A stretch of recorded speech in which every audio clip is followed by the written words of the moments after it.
Bem-vindo ao canal do Ministério Manancial de Vida. Através dele, estamos levando a vida de Jesus a todos os cantos do planeta. Assista a essa ministração, a qual desatará o poder de Deus sobre você. E aí, hoje pela manhã, de madrugada na verdade, eram umas 4h15 da manhã, eu acordei, estava na sala meditando e daí acabei dormindo e acordei de madrugada com a palavra. Eu disse amém. Comecei a glorificar Deus e já fui ler rápido o que era que Deus tinha e Deus estava confirmando algo que Deus já estava falando comigo. É em 2 Coríntios 12, do versículo 14 até o 16.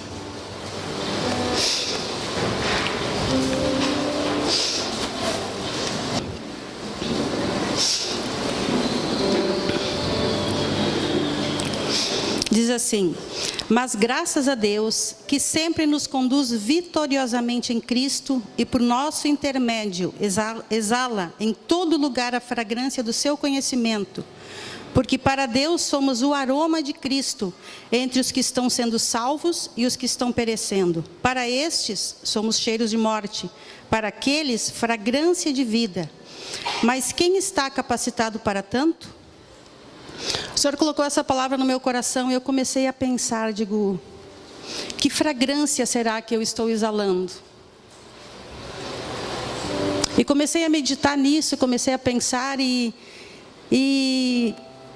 nessa semana o Senhor me levou a meditar e a pensar muito em dois grandes homens da Bíblia. E eu comecei a analisar a vida de um e a vida de outro, e os dois eram homens de Deus. Jonas e Paulo. E aí, quem conhece a história de Jonas, não sei, quem aqui não conhece a história de Jonas, levante a mão. Tem algumas pessoas que não conhecem, então eu vou falar um pouquinho a história de Jonas. Abra uma Bíblia em Jonas, para a gente ler alguns versículos, para quem não conhece ficar familiarizado com aquilo que eu vou falar.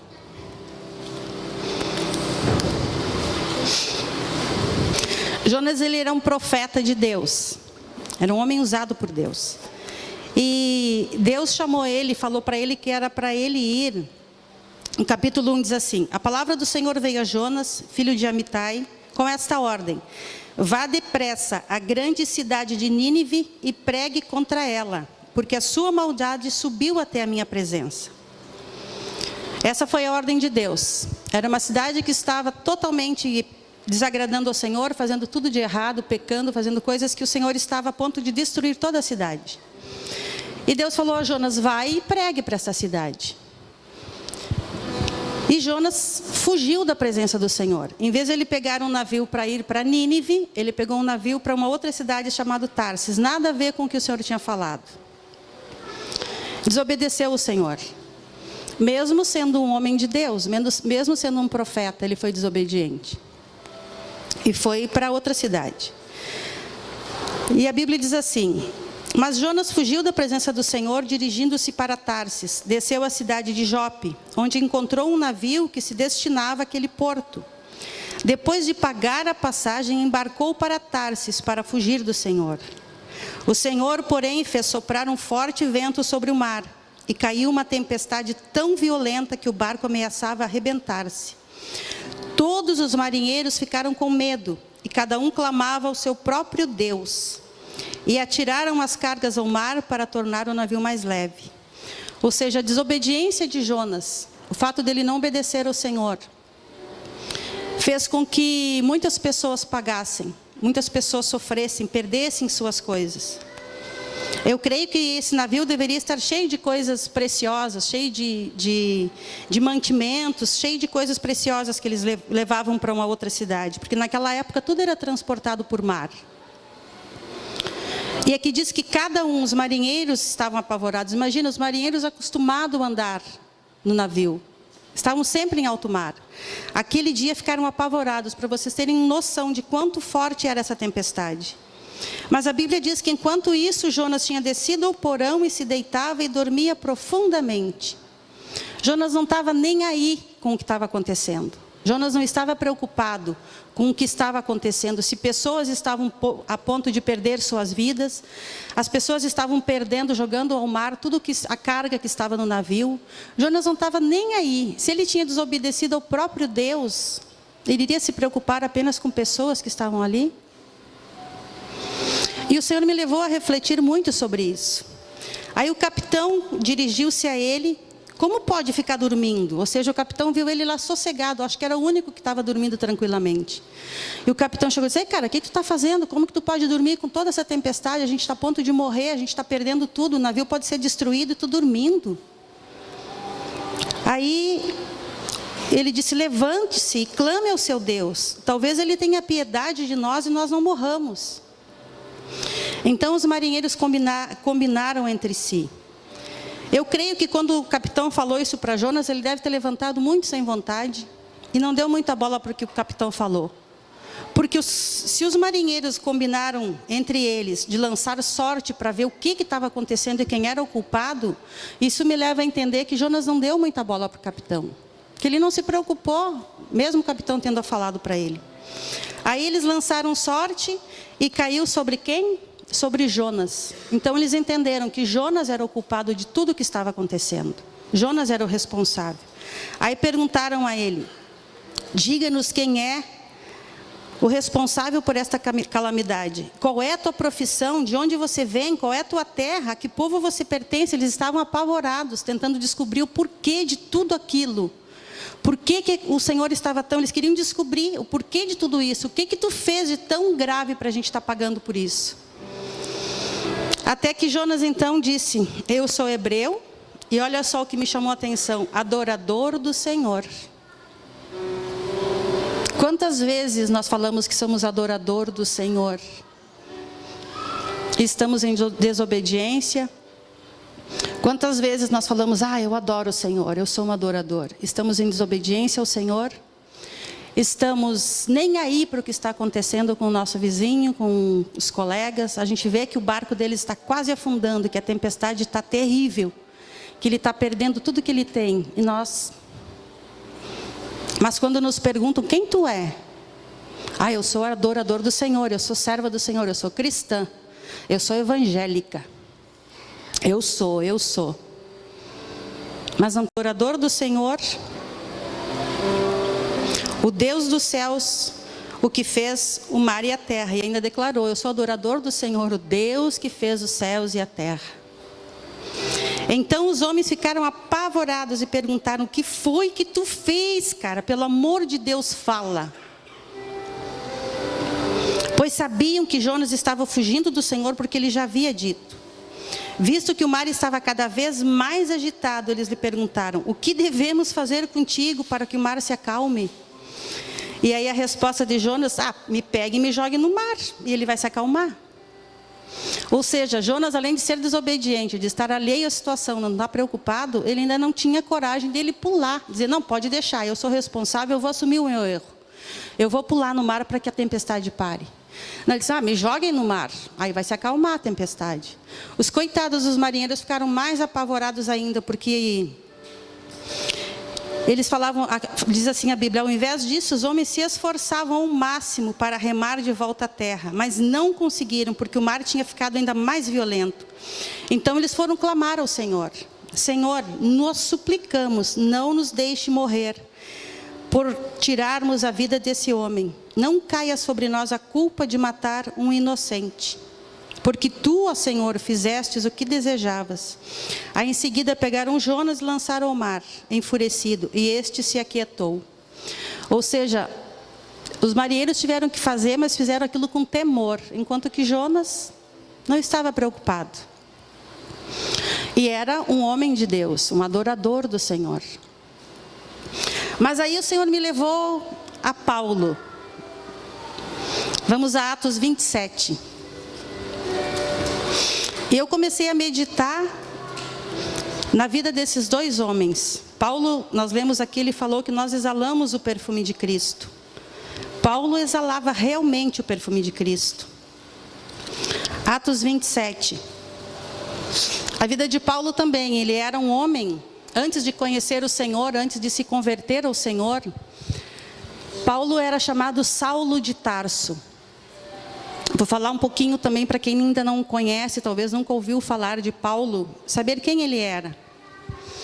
E antes dele se converter ao Senhor, Saulo, como era conhecido, ele era um homem muito violento. Ele perseguia os cristãos e mandava matar os cristãos.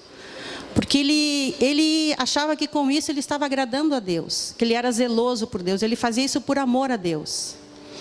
E ele matava vários cristãos, perseguia, ele sabia que tinha um grupo de cristãos numa cidade, ele ia para aquela cidade, tinha soldados que acompanhavam ele era um homem que tinha autoridade, que tinha poder.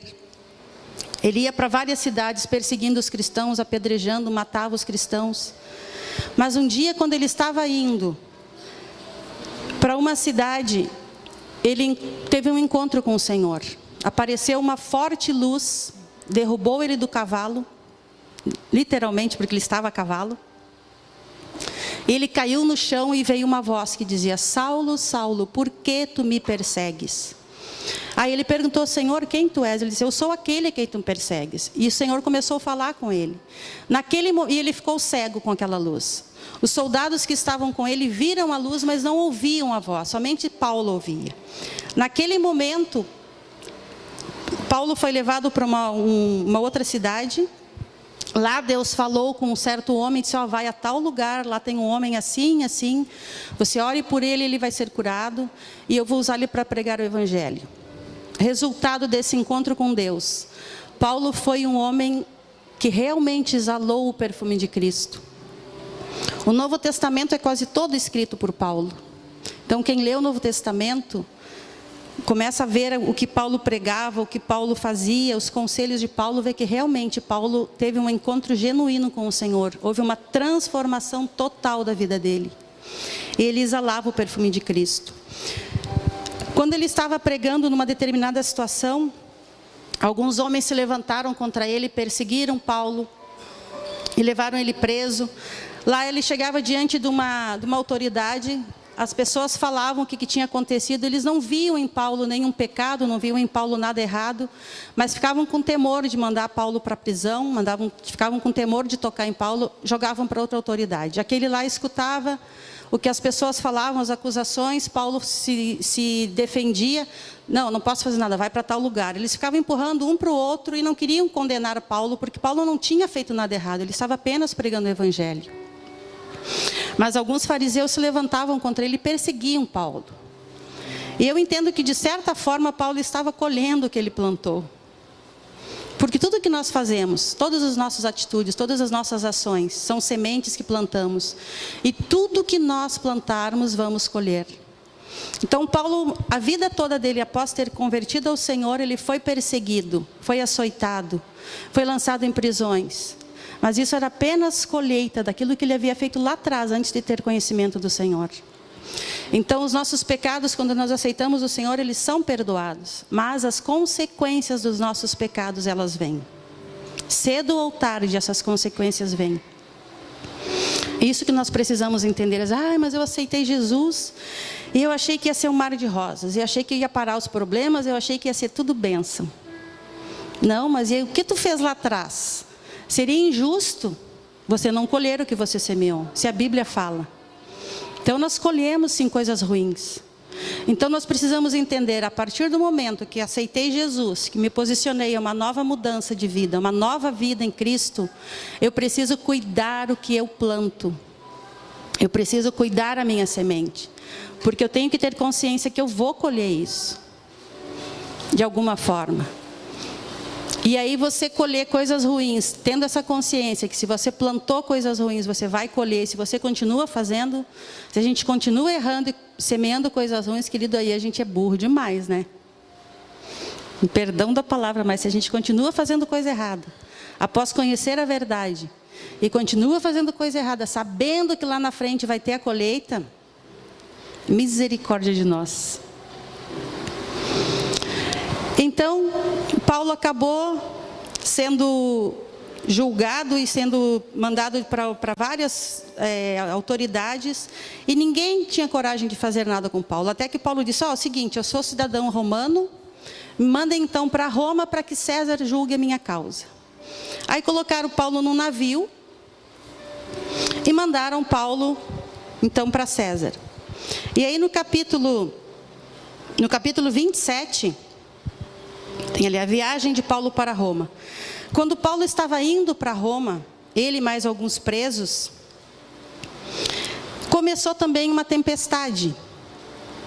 E Paulo sentiu que algo ia dar errado, e Paulo aconselhou ao capitão do navio que não partissem, que esperassem mais um tempo, que não partissem porque as coisas poderiam piorar. Mas o capitão do navio e os marinheiros, eles não deram ouvidos a Paulo. Paulo, mesmo como prisioneiro naquele navio, ele se preocupava com as pessoas que estavam ali, diferente de Jonas, que foi se esconder no navio e estava alheio à situação. Paulo, ele se preocupava, ele aconselhou que não fosse. Aí no versículo 13 do capítulo 27 de Atos diz assim: começando a soprar suavemente o vento sul, eles pensaram que haviam obtido o que desejavam. Por isso levantaram âncoras e foram navegando ao longo da costa de Creta. Pouco tempo depois desencadeou de uma ilha um vento muito forte chamado Nordeste. O navio foi arrastado pela tempestade sem poder resistir ao vento. Assim, cessamos as manobras e ficamos à deriva. Ou seja, os marinheiros pararam de tentar manobrar o navio. Eles simplesmente deixaram para ver o que ia acontecer. O navio foi arrastado pela tempestade sem poder resistir ao vento. Aí seja a linha. Passando ao sul de uma pequena ilha chamada Clauda, foi com dificuldade que conseguimos recolher o barco salva-vidas. Levando-o, lançaram mão de todos os meios para reforçar o navio com cordas. E temendo que ele se encalhasse nos bancos de areia de Sirte, baixaram as velas e deixaram o navio à deriva. No dia seguinte, sendo violentamente castigados pela tempestade, começaram a lançar fora a carga. Mais ou menos a situação que Jonas estava passando, que o navio de Jonas estava passando. No terceiro dia, lançaram fora com as próprias mãos a armação do navio, não aparecendo nem sol nem estrelas por muitos dias, continuando a bater-se sobre nós grande tempestade. Finalmente perdemos toda a esperança de salvamento. Visto que os homens tinham passado muito tempo sem comer, Paulo levantou-se diante deles e disse: os senhores deviam ter aceitado o meu conselho de não partir de Creta, pois assim teriam evitado este dano e prejuízo. Mas agora recomendo-lhes que tenham coragem, pois nenhum de vocês perderá a vida, apenas o navio será destruído. E olha que lindo, Paulo aqui exalando o perfume de Cristo. Olha o que ele fala para os marinheiros, para os presos, para o capitão do navio, enfim, quem estava no navio. Pois ontem à noite apareceu-me um anjo do Deus a quem pertenço e a quem adoro, dizendo: Paulo, não tenha medo. É preciso que você compareça perante César. Deus, por sua graça, deu-lhe a vida de todos os que estão navegando com você. Assim, tenham ânimo, senhores. Creio em Deus que acontecerá de modo como me foi dito. Aleluia pela vida de Paulo. Enquanto Jonas estava lá no barco dormindo, despreocupado, e os marinheiros desesperados, a diferença de Paulo estava, eu creio que quando o Senhor apareceu a ele, quando o anjo apareceu, Paulo deveria estar naquela tempestade terrível, Paulo adorando o Senhor. Porque ele diz: o Deus a quem eu adoro apareceu e me falou. E aí eu comecei a imaginar, a situação. Por isso que Paulo escreveu o que nós lemos, que exalamos o perfume de Cristo, e recebem esse perfume como se fosse de morte, outros para a vida.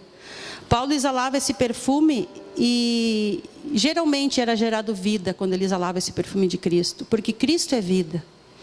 E aí eu comecei a meditar nisso e comecei a olhar para a minha vida. E aí o Senhor começou a falar comigo. E nessa noite eu quero fazer uma pergunta para você. Quem você tem deixado entrar no teu barco? Paulo ou Jonas? Quais as pessoas que você entende que tem se aproximado de você? Pessoas que têm exalado o perfume de Cristo? Ou Jonas, que vê que você está se destruindo, que você está perdendo coisas, está ali alheio à situação, não fala nada, não te traz uma palavra de ânimo? não te traz um incentivo, está nem aí para nada. Mas muitas vezes Jonas não é só representado por uma pessoa. Muitas vezes Jonas pode ser um sentimento destrutivo. Pode ser um pensamento destrutivo. Jonas pode ser representado por várias coisas, por uma atitude destrutiva. E o Senhor me perguntou isso: quem você tem deixado entrar no teu barco? Paulo, que exala o perfume de Cristo, ou Jonas, que fica alheio à situação, está dormindo, não está nem preocupado se você está passando por dificuldades ou não? Querido, só não vá achar agora, nossa, o Jonas na minha vida é meu marido, vou lançar fora do barco. Não faça isso. Tem que deixar claro, porque daqui a pouco eu prego isso, vai chegar alguém: ah, pastora, eu vou me separar, a pastora falou que se tem Jonas na minha vida, eu tenho que jogar fora do barco. Não, não faça isso, não é isso que eu estou dizendo. Ore para o Senhor transformar, que o Senhor transforma. Tudo aquilo que nós colocamos em primeiro lugar nas nossas vidas, que não seja o Senhor, não agrada ao Senhor. Nós precisamos ter prioridades. Precisamos ter prioridades. Primeiro lugar nas nossas vidas é o Senhor. Segundo lugar nas nossas vidas é a nossa família.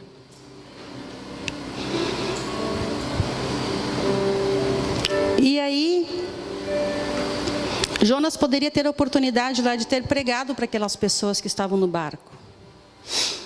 Poderia ter falado do Senhor para eles, porque ele tinha sido enviado para uma cidade para pregar. Ele tinha capacidade para isso. Então, naquele barco, que eram poucas pessoas, ele poderia ter aproveitado e ter falado do Senhor. Já que ele falou: eu sou um adorador do Senhor.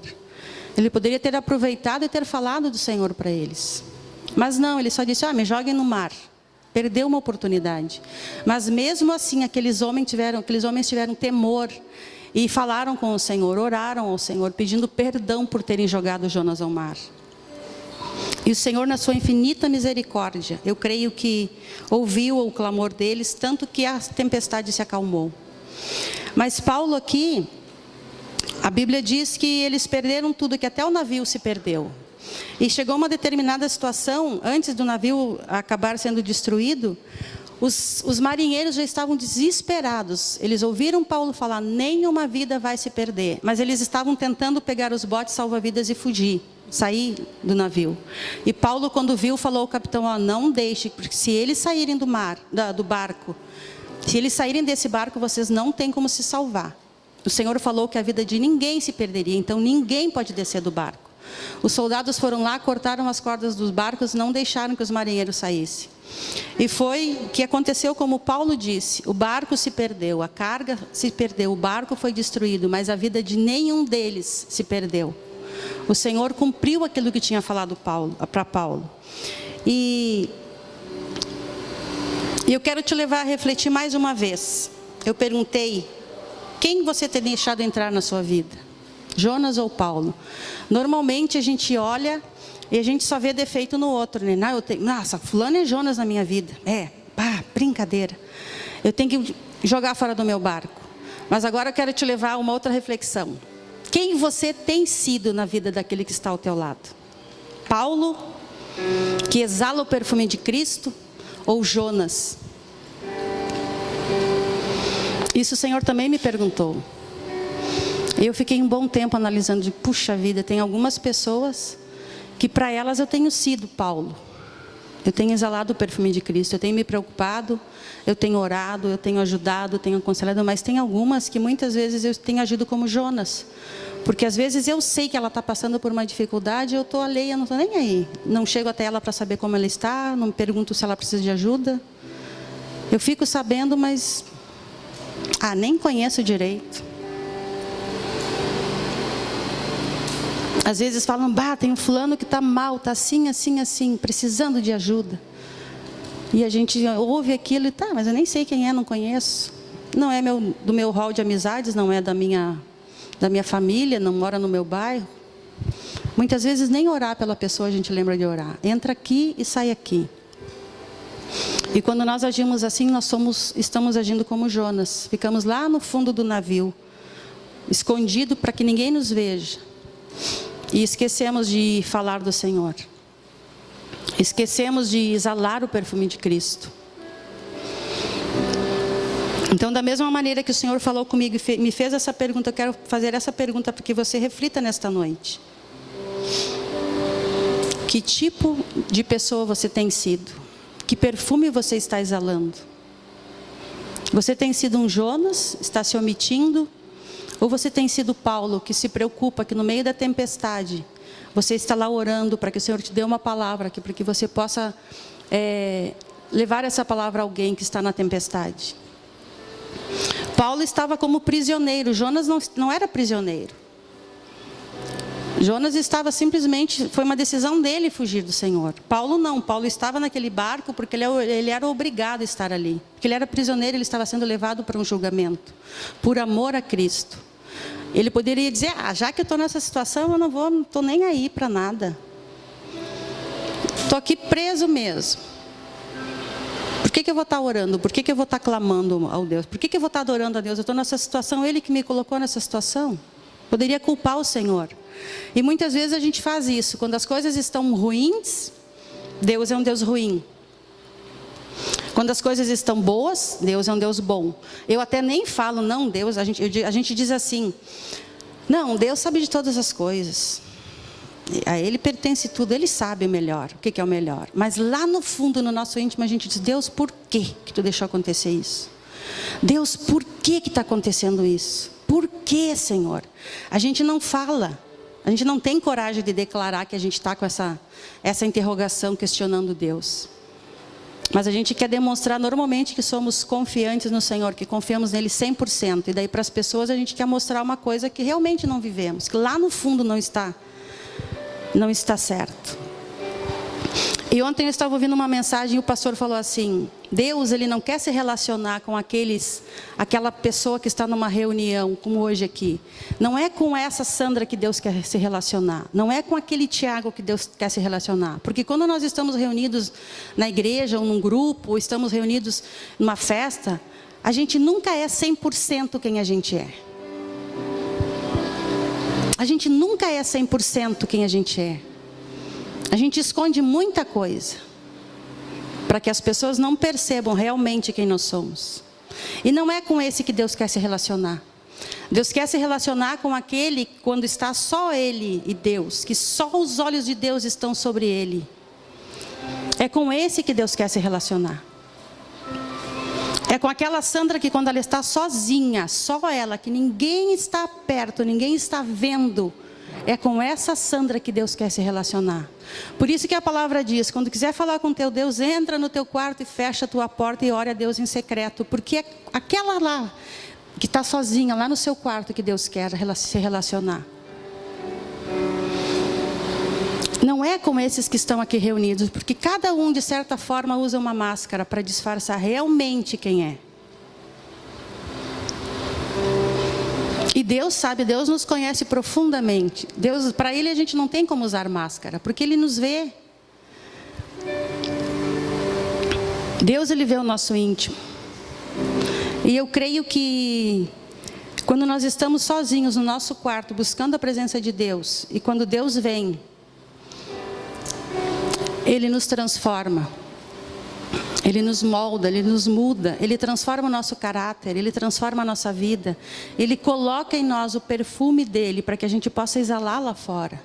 Agora, se eu não tenho esse relacionamento de intimidade com Deus, só eu e Ele, eu só me relaciono com Ele, tento me relacionar com Ele quando estou aqui, ou quando estou reunido num grupo, nas casas luz, ou seja lá onde for.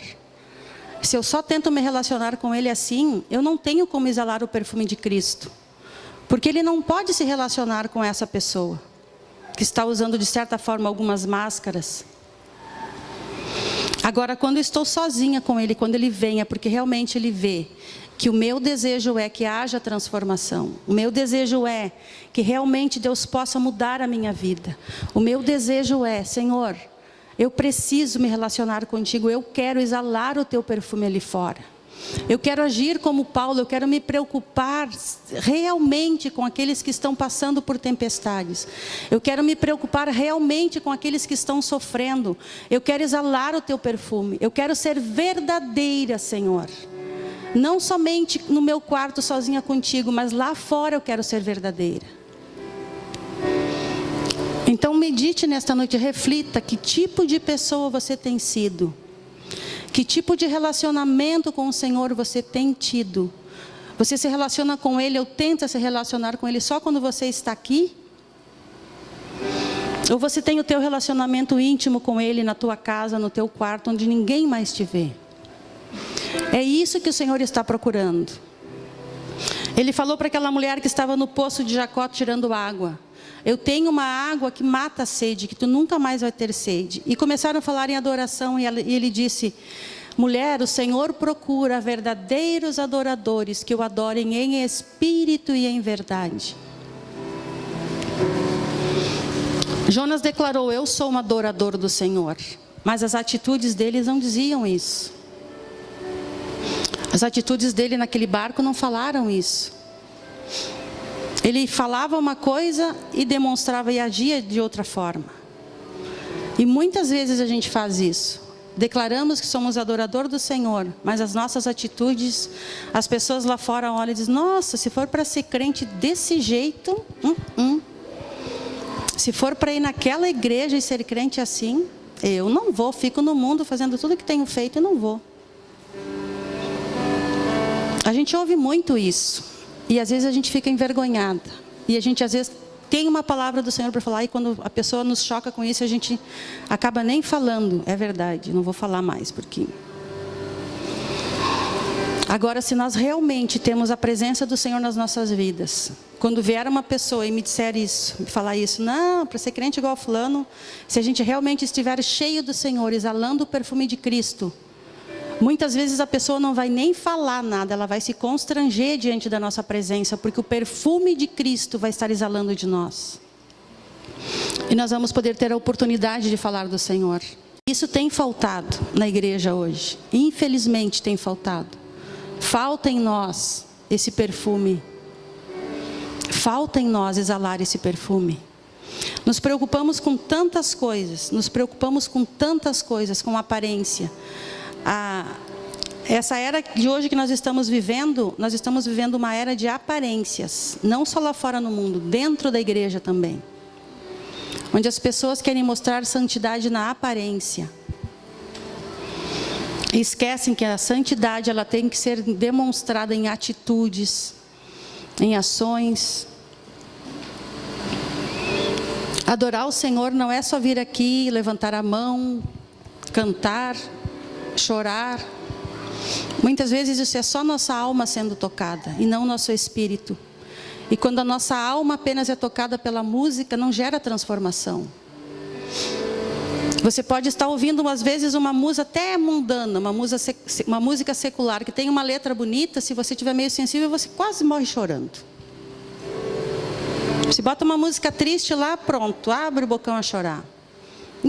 Isso não é o Espírito Santo, porque a tua alma sendo tocada. E da mesma forma é na igreja. Se toca uma música bonita aqui, se tem um cantando ali que está cantando uma música legal, tem uma letra bonita, muitas vezes você chora. Mas não é o teu espírito sendo tocado, muitas vezes é a tua alma. Você está angustiada, você está com problemas, e aí você vem para cá e chora na presença do Pai e acha que é sendo tocada por Ele. Não é. Muitas vezes é só a alma sendo tocada, as emoções sendo tocadas.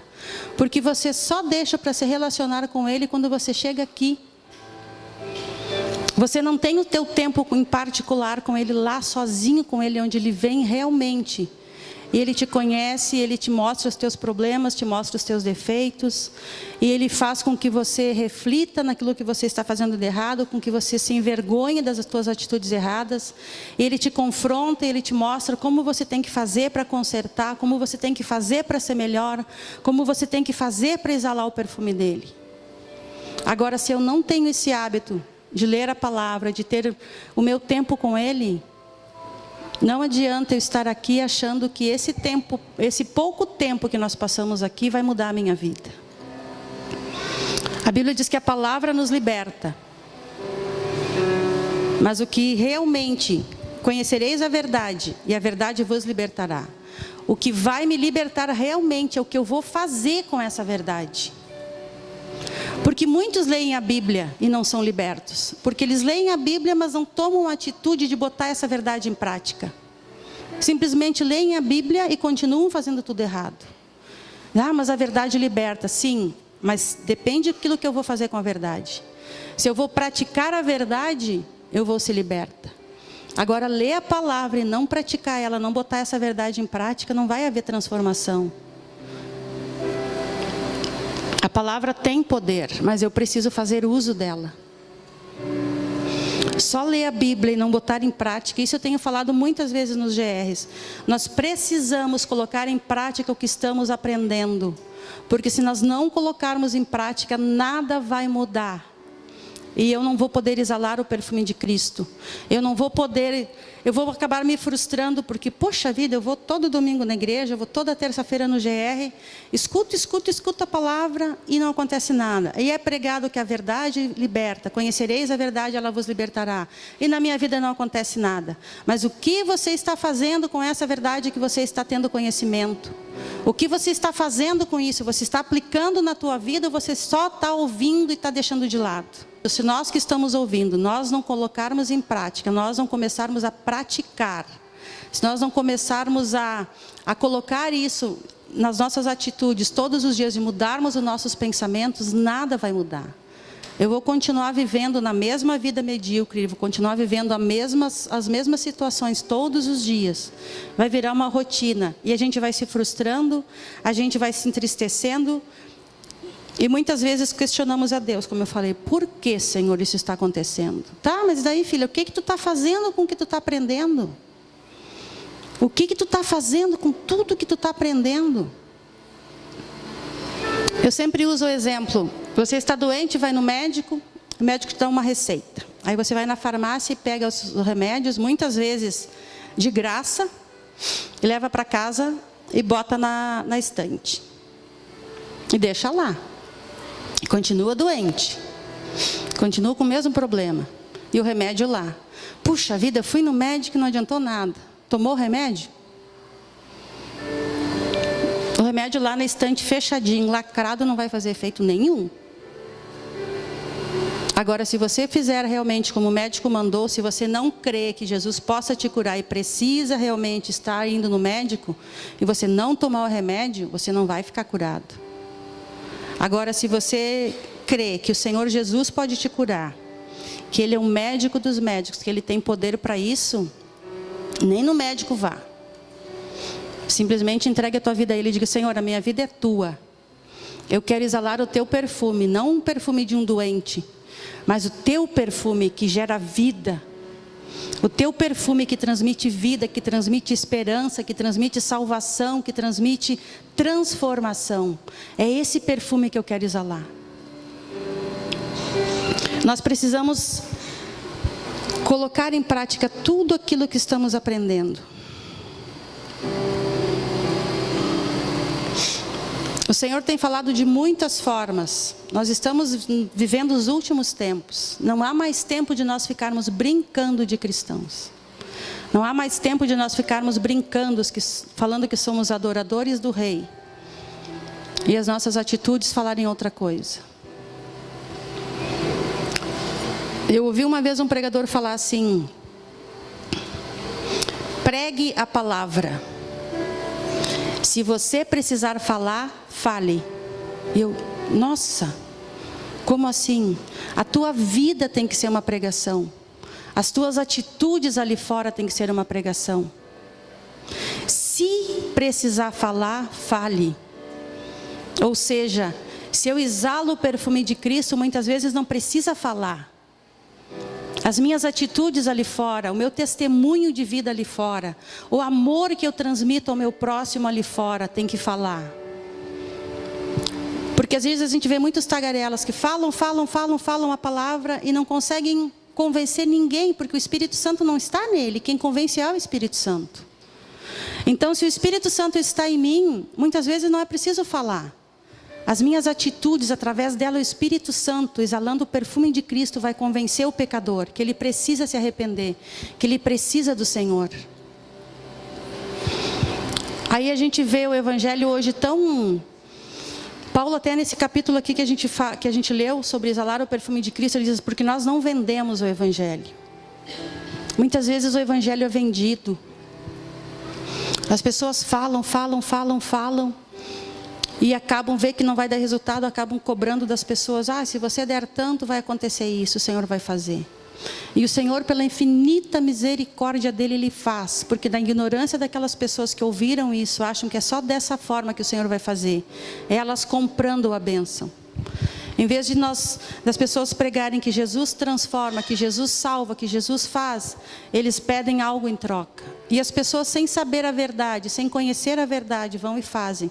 E Deus é tão misericordioso, como Ele foi com aqueles marinheiros lá, quando oraram por causa de Jonas.